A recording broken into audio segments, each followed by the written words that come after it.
We'll start with Adam and then Jimmy. I'm just curious, when you guys look at the Florida-Alabama film, what was your message to your team seeing how Florida ran the ball so well against that defense? Well, obviously you had two really good football teams playing. It's going to be a major challenge. Obviously this is the best offensive line that we've faced. It's the best group of running backs, best group of receivers, quarterback. It's a complete package. So obviously, we've got to elevate, our level of play.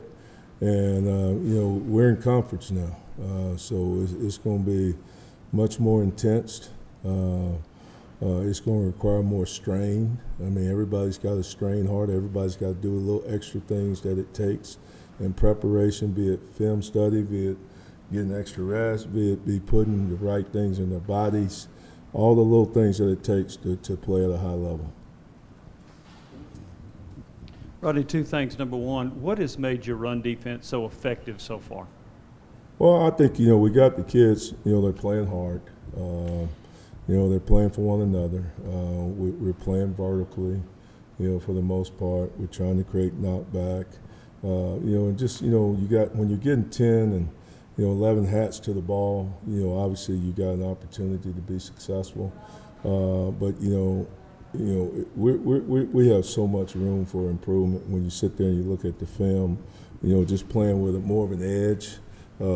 Just even improving our fundamentals with our hat placement, our hand placement, our pad level, disengaging, tearing off blocks, just doing all the little things that it's going to take. When you get in conference play, obviously you're not going to be better than anybody you line up against. So you got to make sure that you're fundamentally sound so you have a chance to compete. And how much is Florida's run game impacted by the fact they've got two quarterbacks that are really good runners? Well, obviously they're a two-headed monster with Emory and the Richardson kid. They're both very good. They're both dynamic runners. Actually, 15 may even be more dynamic, as far as just pure elite speed. But, Emory's a seasoned veteran. He's got 3 years in that system, so he totally understands what Mullen's trying to do. They do a great job with the Q power, the counter, the reads. They don't put them in situations for them to beat them. You know what I'm saying? They give them situations that are conducive to them being successful, be the RPOs off the run. Then you throw in the quarterback run, which now they've got an extra guy that we can't account for with hats. So it makes us have to make sure that we're being really dialed in detail to doing all the little things correctly. Coach, Byron Young got his first game last week. What did you think in seeing Byron play, and where can he kind of go from his first game? Obviously, you saw he was very rusty. Byron's he's an old guy, but he's a young football player. So really, I think it hurt him, not having those 2 games to really sharpen his skills and work on technique. But you can tell that he has a presence. You can feel him in the game.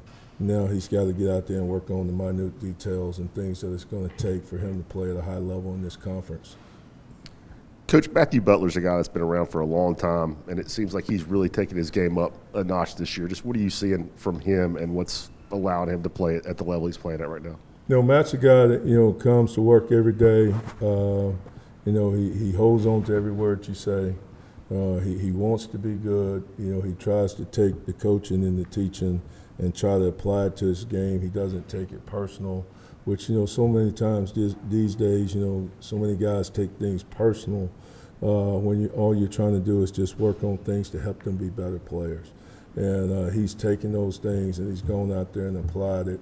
Now, obviously, he's still got a lot of room to improve. We all do, me as a coach included. So we got to all continue to elevate ourselves and be willing to look in the mirror and take that self evaluation and then critical evaluation from others and work on trying to get better. That's the name of the game, is for us to get better and for us to win.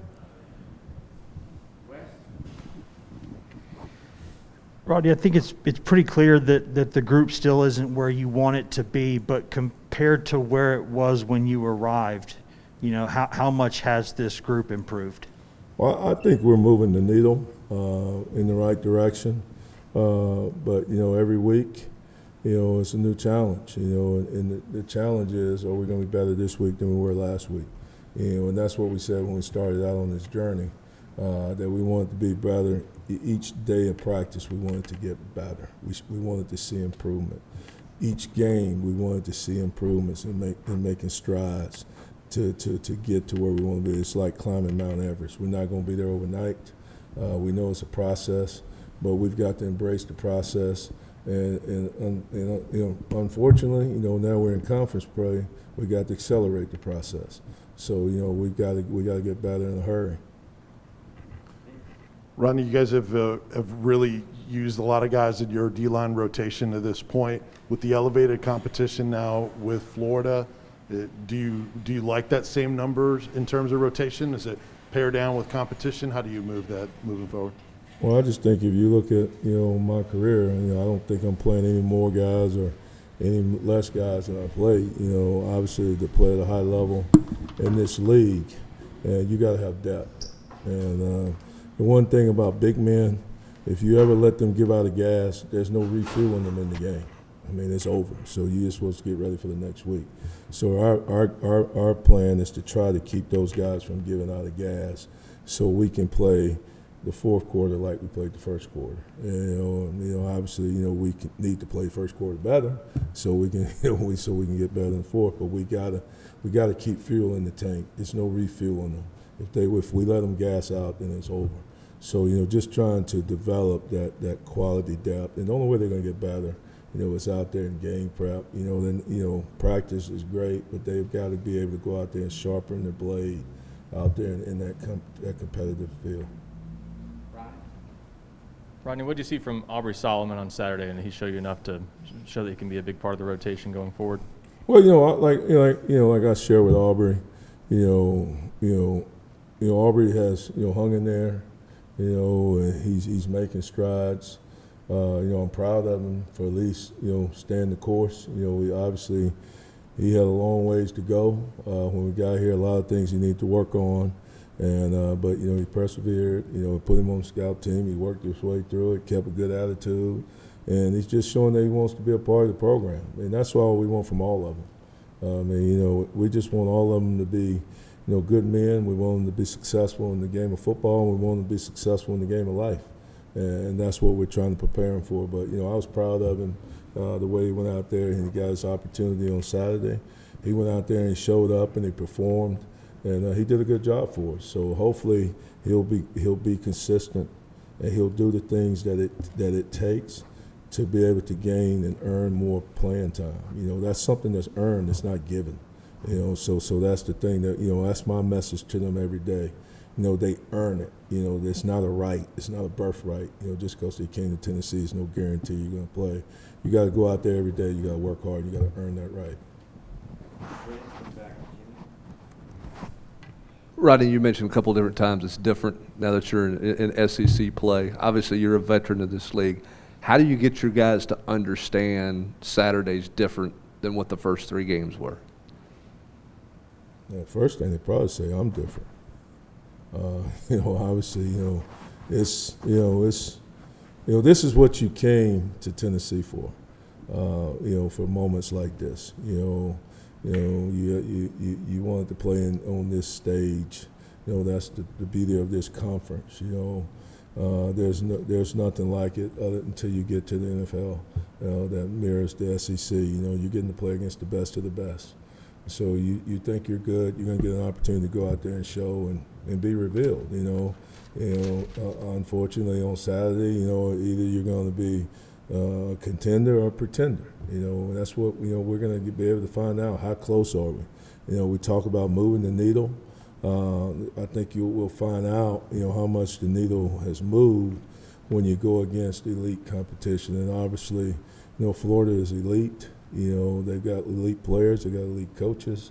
They got elite schemes. They do an outstanding job, and it's going to take our best. And we can't go out there and we can't self-inflict wounds on ourselves and have an opportunity to go out there and be competitive and compete with guys like that. We've got to make sure that we play a clean game. We play with relentless effort. We play for one another, and we play for that T on the side of our helmet. It's about pride, you know. Rodney, are you pleased with the number of tackles for loss you've had, and also where do you feel like you are with your pass rushing?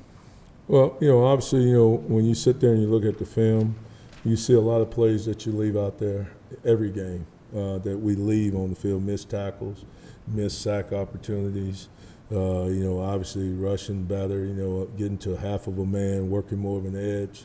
You know, this week it's going to be extremely challenging. And, you know, Florida's only given up 2 sacks. You know, obviously the ball comes out really, really quick, but you know, same thing, you know, you got the quarterback who's so elusive, and with his feet, he's able to extend plays. So that's going to be a lot of stress. So, you know, we've just got to keep straining. We got to strain harder, and we got to be able to finish plays. You know, there's many missed sack opportunities where we could have had sacks. There are many more TFL opportunities where we should have made the tackle instead of having missed tackles. You know, everything that, you know, we need to do to clean up. You know, I think when you look at that film, there's a lot of stuff every week that we can do to get better. And that's been the message that, you know, I've tried to stress to the guys. You know, I thought they may have thought, you know, last week I was spazzing out on the sideline, you know, in that game. But, you know, I just didn't think they played with an edge, you know, and weren't razor sharp. You know, it's just, you know, I don't want to just go through the motion. I mean, you know, we're trying to sharpen our blade every time we go out there. Our reputation's on the line. And that's what I try to tell them. We walk on that field, our reputation's on the line.